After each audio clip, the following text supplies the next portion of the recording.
Hello, my name is Peter Hsu. I'm the architect of the Silicon Graphics TFP Micro-Processor. TFP is a joint development of Silicon Graphics, Toshiba Corporation, and the Waytec Corporation. And I'd like to tell you about some of the highlights of this chipset today. TFP is a microprocessor that seeks to achieve supercomputer performances at microprocessor prices. The diagram shows what we are setting out to achieve. A traditional supercomputer provides very high performance over a large range of applications. A traditional microprocessor, on the other hand, to achieve low prices, usually sacrifices that range and uses small on-chip caches. When that is used on large application, the performance drops off rather dramatically, and as shown in the chart, it falls off well below that of a supercomputer. TFP uses an advanced cache architecture that tries to maintain the high performance over large application sizes. TFP provides up to 300 MIPS and 300 megaflops peak, and this performance is sustained by 1.2 gigabyte per second cache subsystem. The processor is very small, measuring less than 8 by 7 inches, and dissipates under 100 watt per chipset. This picture shows the processor board that will be used in the Silicon Graphics Power Challenge system. It contains two TFP processor chipsets. Each, the top half of the each processor contains two main chips, an integer unit and a floating point unit. In addition, there's large numbers of cache to create the off-chip cache.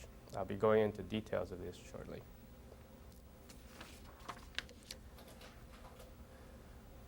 The outline of my talk is as follows.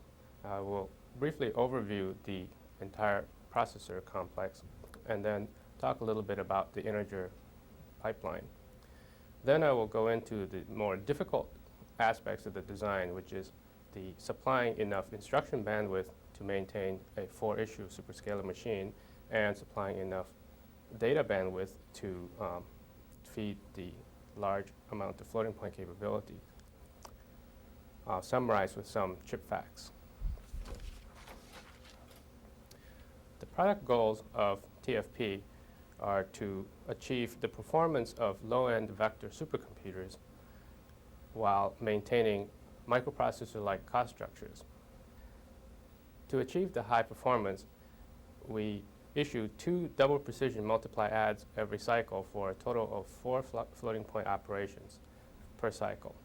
This is fed by 2 64-bit load store operations each cycle, and TFP is multiprocessor capable. The microprocessor-like cost structure is achieved by using a few high-integration CMOS chips. Extensive caching is employed using commodity static RAMs. Low cost is maintained by using TTL signals and conventional PGA packages so that commodity chips and ASICs can be interfaced. Another important goal of the product is to be compatible with the rest of Silicon Graphics product line. For this reason, we chose to use a superscalar implementation of the MIPS instruction set, which is fully compatible with our other processors, rather than, for example, going to a vector architecture. The scheduled code scheduled for TFP runs very well on the R4000 microprocessor also. The main innovation of TFP is the split level cache. This addresses a problem that has faced architects for a long time, which is that the integer and address computation in most programs require a very fast cache, and it's okay to have a small cache, but speed is the critical issue here.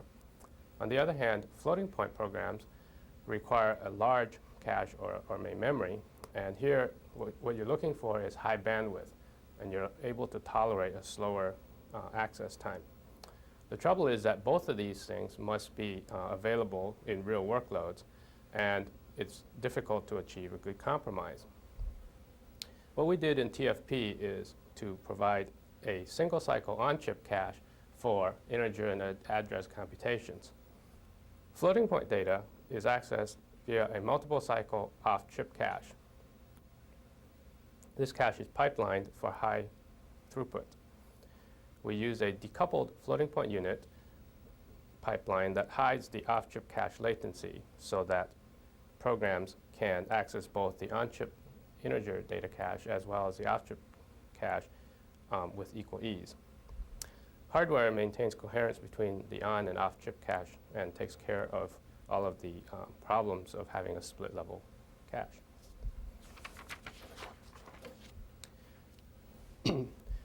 Here is an overview of the processor complex.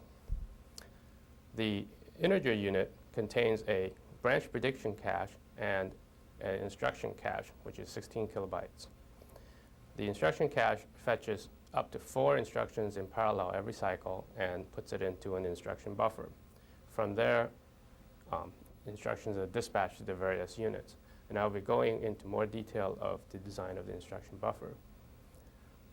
Moving on to the integer register file up at the upper right-hand corner, this is a main resource of the integer unit consisting of a 13-port register file that feeds all of the various function units.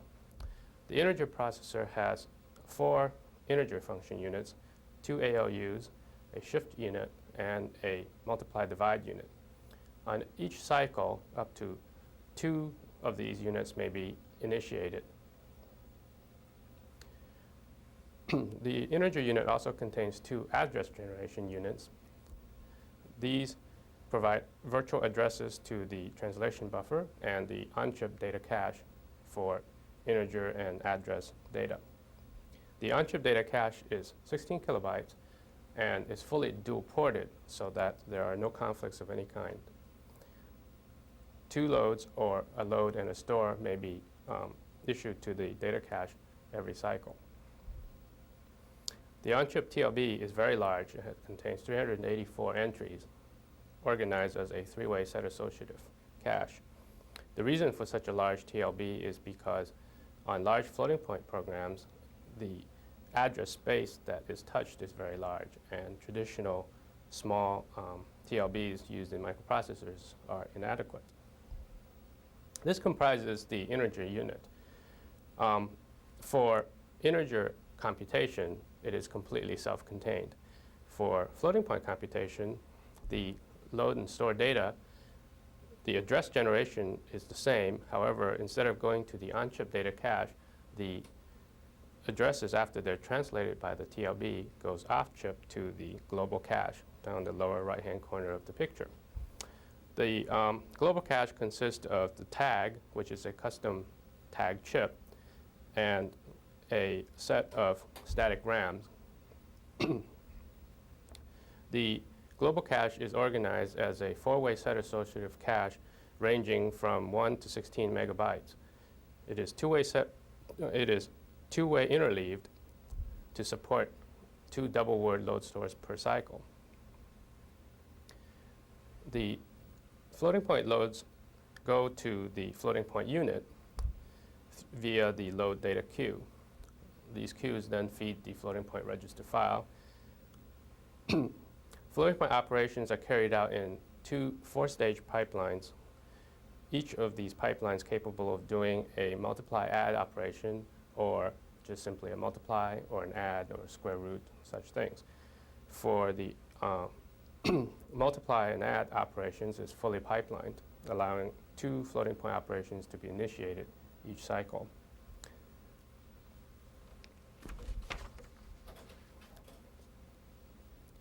The integer pipeline is a reasonably conventional short integer pipeline. In the first stage, the instructions are fetched, aligned, and partially decoded. Also, branch prediction occurs in this cycle. In the next stage, the instructions are decoded and any resource contention are scoreboarded. Also, the register file is read. In the third cycle, the address is generated for loads and stores. The fourth cycle is where all the execution occurs. ALU operations are performed here. The data cache is accessed, and branches are resolved. TLB lookup occurs here, and all exceptions are detected and handled by the execute stage. The last stage is the register file write-back. This pipeline is similar to many conventional RISC pipelines, but it's different in that the execute cycle has been moved from one stage back so that there is no load delay slot.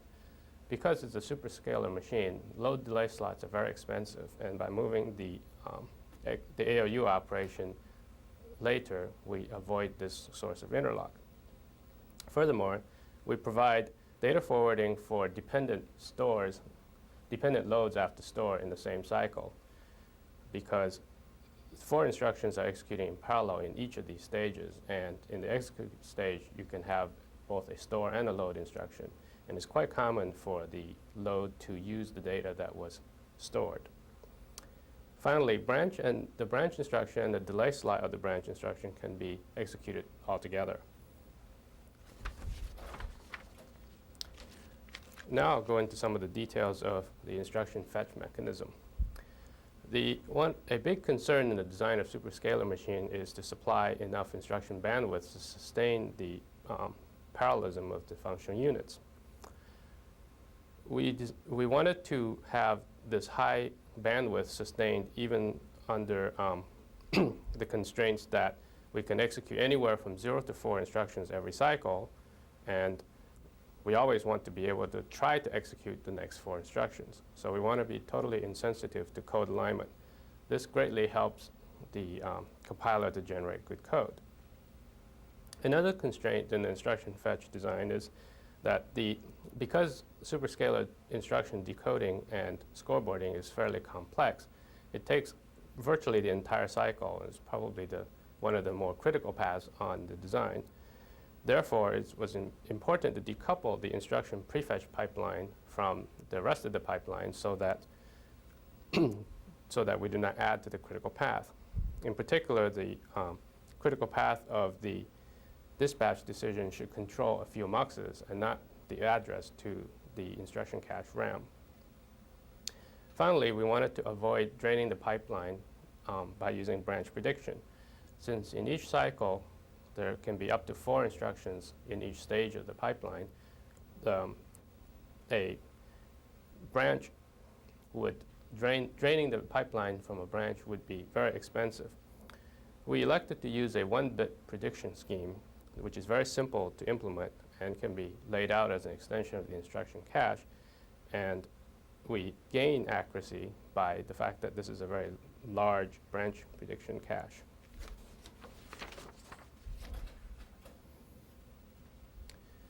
This chart shows an example of how we fetch instructions and align it for decoding. At the top of the figure is a diagram of the hardware. 4 instructions are fetched out of the cache, not shown on the picture, and put into the buffer. There's a on-deck register, which basically allows the last 2 entry of the queued instructions to be accessed at any time.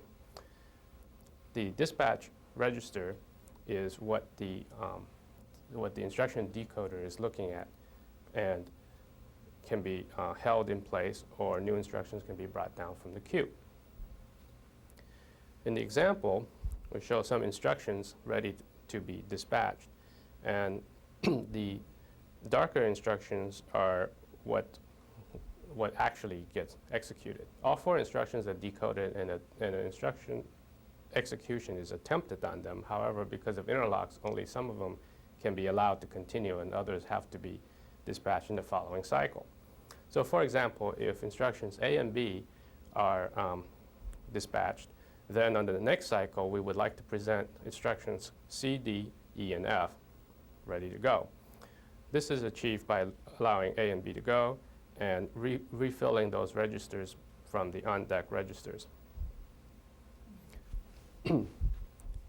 On the next cycle, let's suppose that C, D, and E are dispatched, but F is held up by some dependencies. In that case, what we would like to do is refill the buffer in with G, H, and I, so that we present F, G, H, I to the decoder.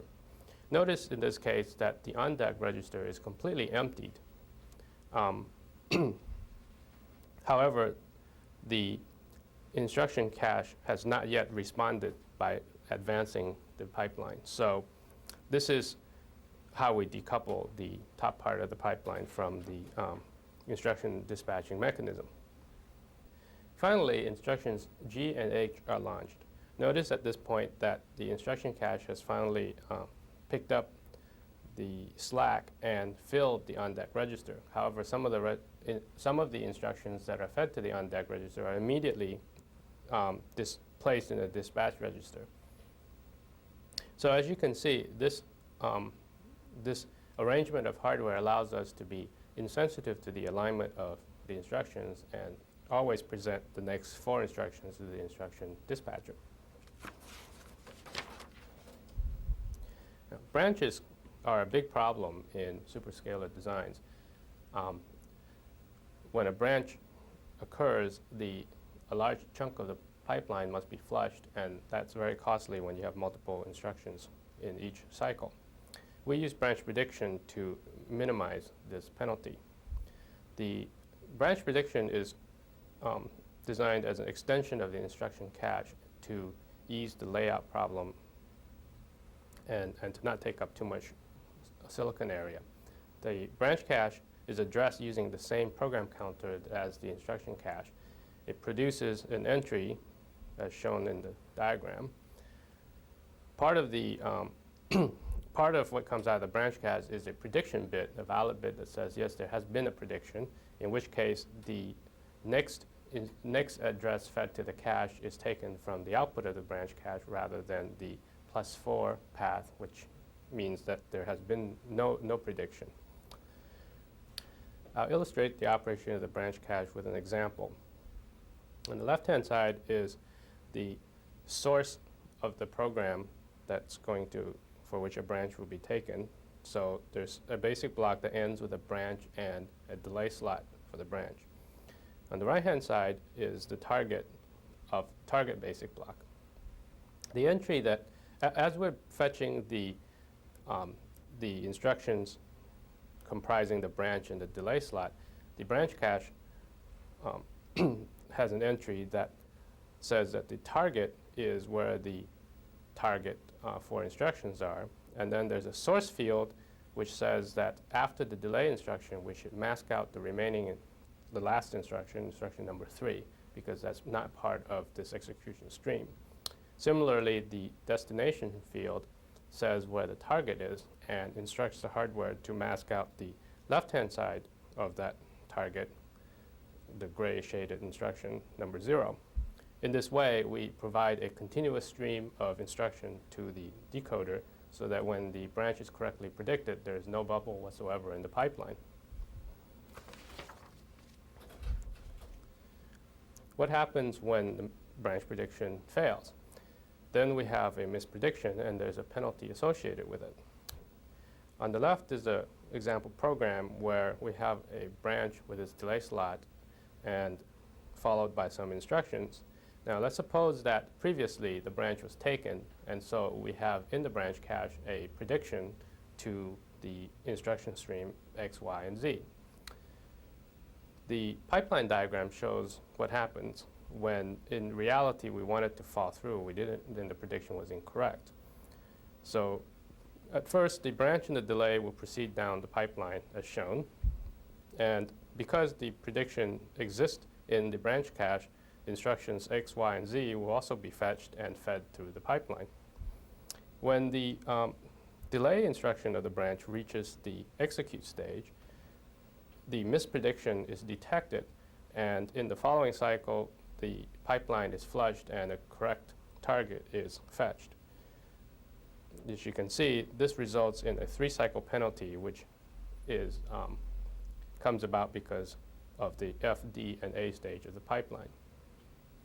We detect the misprediction in the associated with the delay instruction rather than branch instruction because sometimes the delay instruction executes in parallel with the branch instruction and sometimes it executes in the following cycle.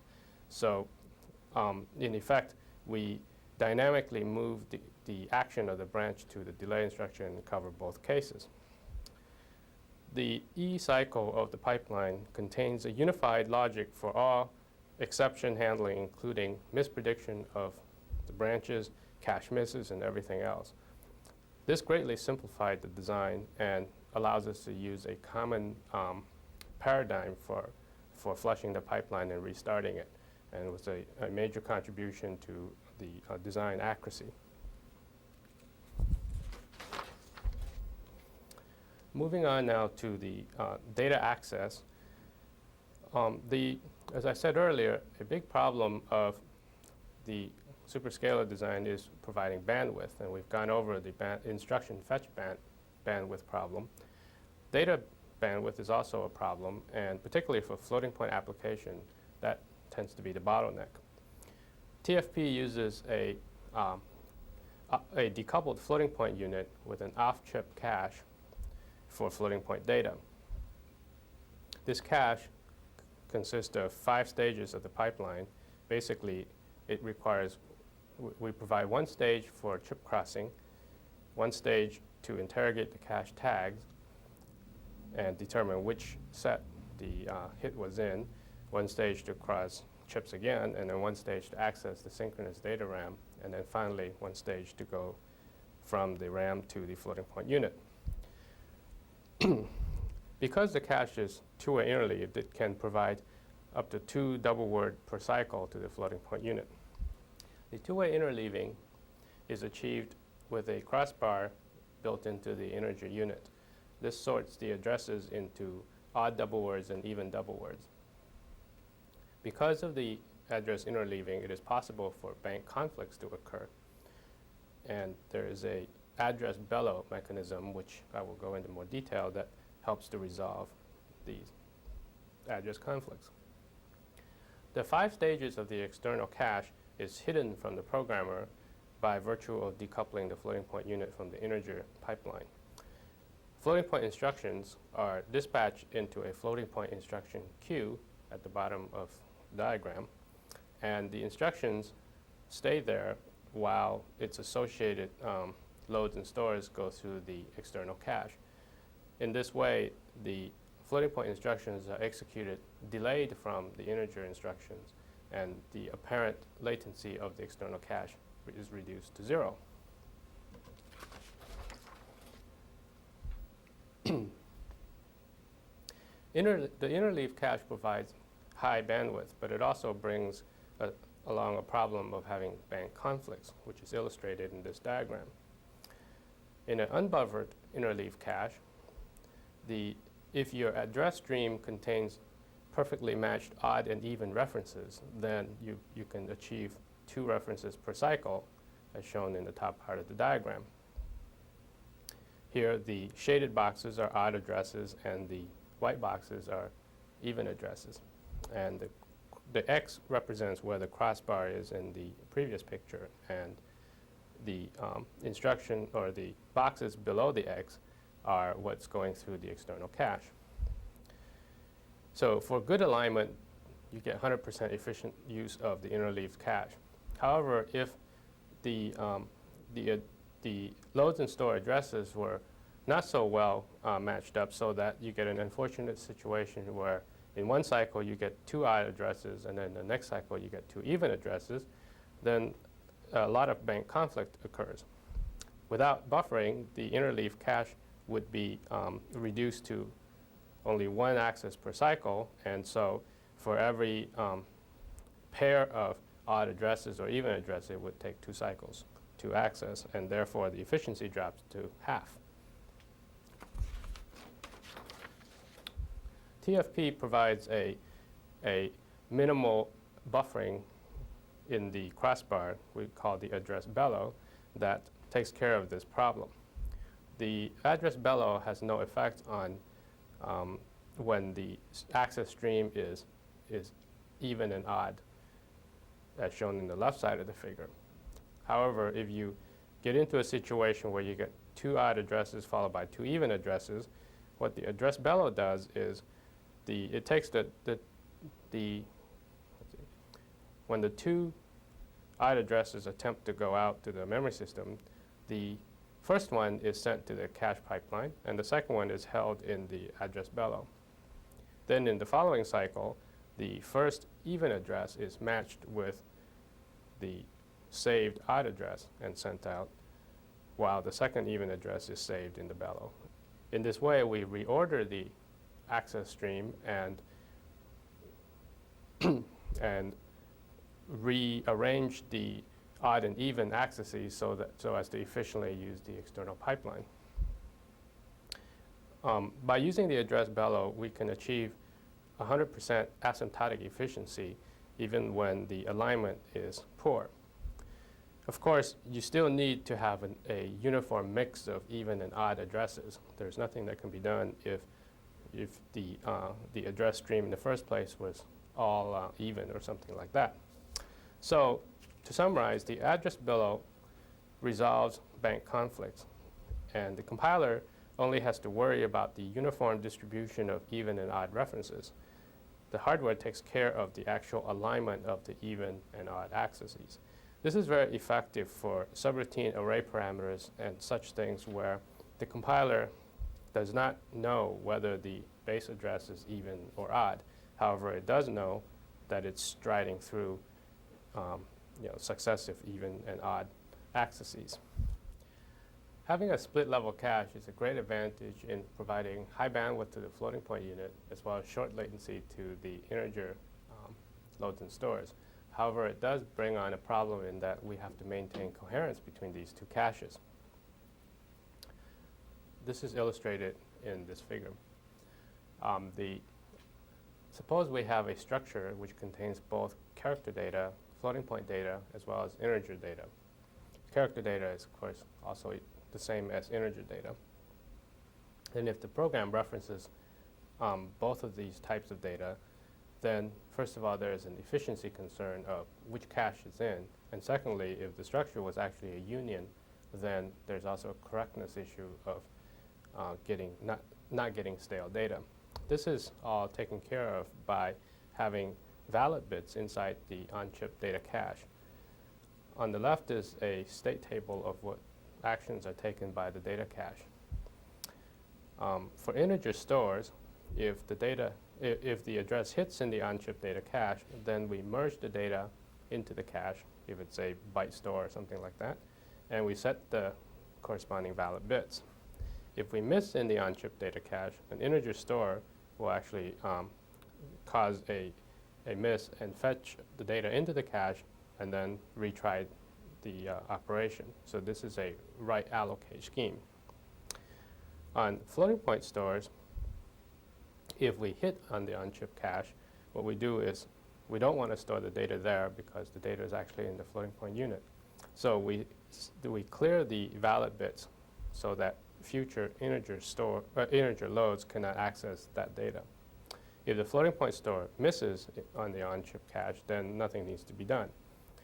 So on the right is the example of the program fragment and the valid states of the cache line. So on the first access, the cache line is loaded into the on-chip data cache, and the valid bits are set to 1. When we do the floating point store, we clear the valid bit associated with the floating value.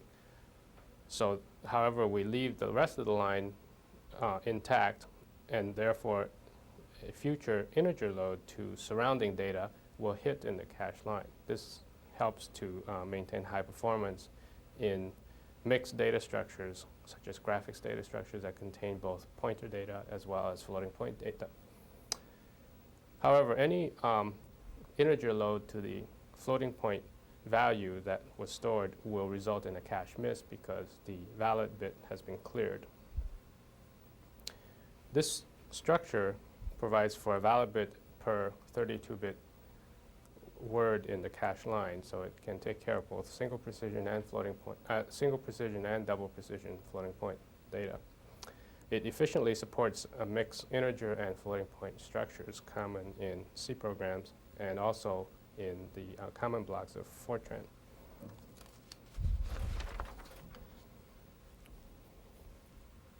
I'll now summarize some of the facts of the IU and FPU chips. We use a 0.7 micron CMOS technology with a half micron gate. It is a 3-level metal process. The cycle speed of the machine is targeted at 75 megahertz initially, and we hope that it will go higher as time goes by. The die size is 17.3 by 17.2 millimeter, and the IU contains 2.6 million transistors, most of which are in the caches. The floating point unit contains 830,000 transistors. Both chips are identically packaged in a 591-pin ceramic PGA and uses 382 signals. The chips are at 3.3 volt and dissipate less than 15 watts each at 75 megahertz. The chipset has an issue rate of 4 instructions per cycle. The address space is 48 bits virtual and 40 bits physical. The on-chip instruction and data caches are 16 kilobytes each and have a single cycle latency. And the external cache can be configured anywhere from 1 to 16 megabytes using 12 nanosecond synchronous static RAM. And the TLB is 384 entries, and it's organized as a 3-way set associative cache. Finally, the floating point unit contains 2 4-stage pipelines, each pipeline capable of doing a multiply-add combined operation.